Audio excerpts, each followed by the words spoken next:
tên ni pha ni thar trong a kan trôi athat na ngui do kan huta hallelujah hallelujah amen kan chau vào chu boy pa long hi asi rau sông lội bị khôn khô nạc to phong chu van nun ngày tu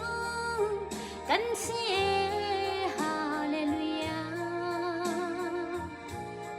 boy pa thong in thang am te le giang đam te in kan leng hai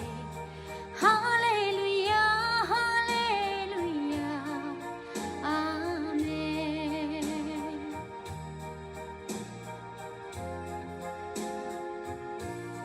in tha lau tha ngày la ban si boy pa Giêsu kan ngày a chung kan her bao mi vial te boy pa ni a thai hi chil pa kha te long kang hal boy pa chu kan lay a thang kan cham bao lai lau hoi tha be kan nghe kan chau vào chu boy pa long hi asi rau sông lội bị khôn khô nạc to phong chu van nun ngày tu kan si hallelujah boy pa thong in thang am te le giang đam te in kan leng hai hallelujah hallelujah amen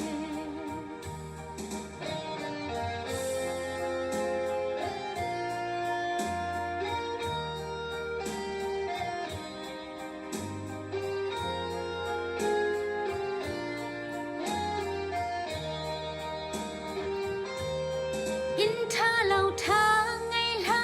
man si boy pa Giêsu kan ngày a chung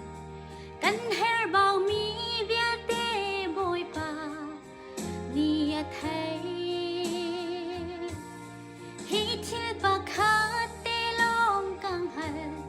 boy pa chu kan lay a thang kan cham bao lai lau hoi tha be kan nghe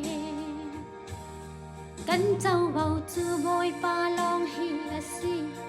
rau sông lội bị khôn khô nạc to phong chu van nun ngày tu kan si hallelujah boy pa thong in thang am te le giang đam te in kan leng hai